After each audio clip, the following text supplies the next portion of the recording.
Bismillahirrahmanirrahim. Assalamualaikum warahmatullahi wabarakatuh. Saya atas nama Ning Gustiani akan menjelaskan pertemuan 5, yaitu sediaan parenteral. Sediaan parenteral yaitu sediaan steril yang dimaksudkan untuk pemberian secara injeksi, infus, dan implan dalam tubuh. Adapun kerugian dan keuntungannya yaitu kerugian sediaan parenteral: 1. Apabila sudah masuk ke dalam tubuh, susah untuk dikeluarkan, terutama apabila terjadi kasus toksisitas. 2. Harga relatif lebih mahal. Keuntungan sediaan parenteral yaitu 1. Memberikan efek yang cepat. Yang kedua, tidak melalui first pass efek. Ketiga, dapat diberikan apabila penderita dalam keadaan tidak dapat bekerjasama dengan baik, tidak sadar, atau tidak dapat dengan cara pemberian lain seperti oral. Yang keempat, kadar obat di dalam darah yang hasilnya lebih bisa diramalkan. Kelima, dapat untuk obat yang rusak atau tidak diabsorpsi di dalam sistem saluran cerna.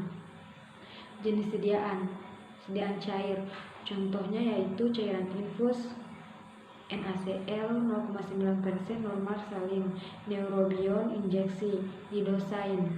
Yang serbuk yaitu harus direkonstitusi terlebih dahulu, contohnya antibiotika dan ampicillin. Tablet susuk. Tablet susuk itu atau implan. Tablet susuk atau implan yaitu suatu peralatan medis yang dibuat untuk menggantikan struktur dan fungsi suatu bagian biologis. Karakteristik sediaan: steril, yaitu bebas dari mikroorganisme, alpirogen atau bakteri. Yang kedua, efek farmakologis yang ditimbulkan dengan adanya pirogen Alphever Malassezii HCC. Kedua, bebas dari partikel yang berukuran besar, yaitu free from particulate matter, yaitu partikel yang melayang atau mobile, tidak larut dalam sediaan parenteral. Idealnya sediaan parenteral yaitu jernih dan tidak ada partikel yang dapat dilihat dengan mata telanjang. Ketiga, bebas dari partikel yang berukuran besar atau free from particulate matter. Yaitu pertama, standar WSP. Perhitungan partikel dilakukan dengan electronic liquid borne particle counter with light obscuration sensor. Kedua, pada sediaan volume kecil kurang dari 100 ml, tidak lebih dari 1000 partikel per kontainer dengan diameter 10 nanometer dan atau 1000 partikel per kontainer dengan 25 nanometer. Ketiga, pada sediaan volume besar tidak lebih 50 partikel per mililiter dengan 10 nanometer dan atau tidak lebih 5 partikel per mililiter dengan 25 nanometer.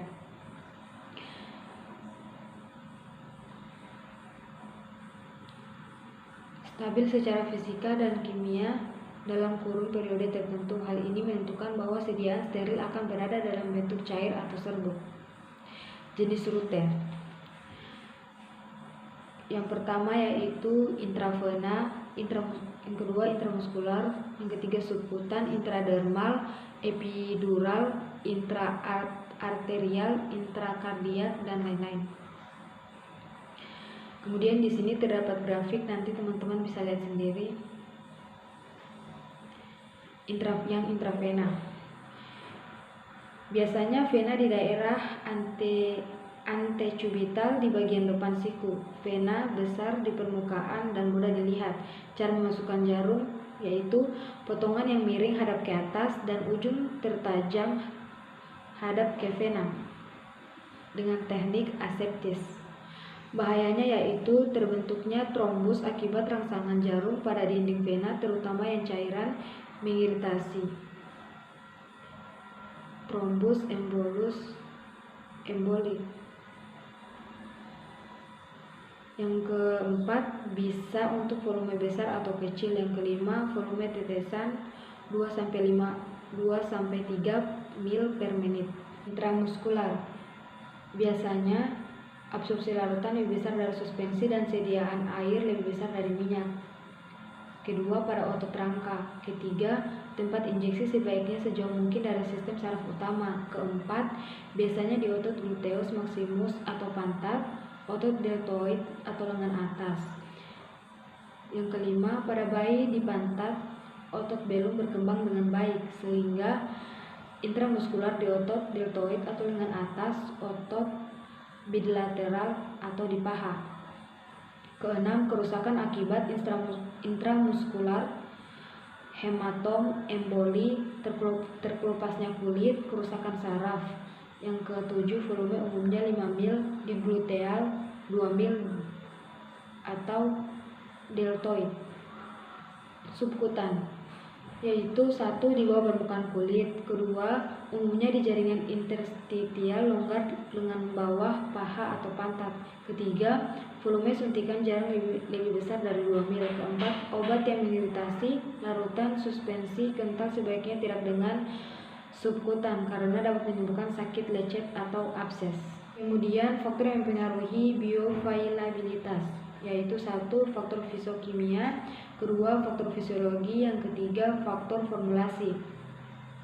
Faktor fisiokimia yaitu laju disolusi, kedua koefisien partisi dan kelarutan dalam lemak, ketiga interaksi obat atau zat aktif dan bahan tambahan lain dalam sediaan. Laju disolusi yaitu terdapat di sini tabel, nanti teman-teman bisa baca sendiri. Faktor fisiologi terutama dalam absorpsi obat. Yang pertama, aliran darah dari bagian tubuh atau area yang diinjeksi, kecepatan absorpsi.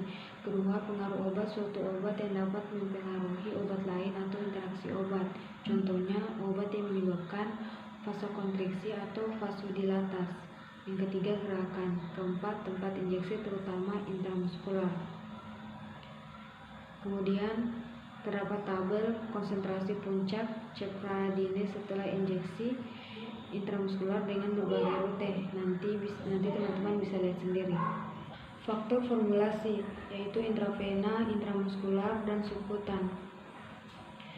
Yang pertama, aqueous solution, kedua aqueous suspension, yang ketiga oleaginous solution, yang keempat oleaginous suspension. Efek obat dengan berbagai formulasi dari obat dengan bentuk sediaan suspensi. Di sini terdapat tabel, nanti teman-teman bisa baca juga sendiri, bisa lihat sendiri. Evaluasi, uji stabilitas fisika kimia. Yang pertama, penampilan fisika seperti warna, bau, rasa, konsistensi, viskositas, homogenitas, perubahan kandungan zat. Diuji pada rangkaian kondisi spesifik tertentu di mana suhu, pH, intensitas cahaya, dan konsentrasi obat pada selang waktu tertentu. Ketiga, uji mikrobiologi. Yang keempat, uji in vivo. Baik teman-teman, itu saja yang dapat saya sampaikan. Mohon maaf ada kekurangan. Wabillahi taufiq wal hidayah. Wassalamualaikum warahmatullahi wabarakatuh.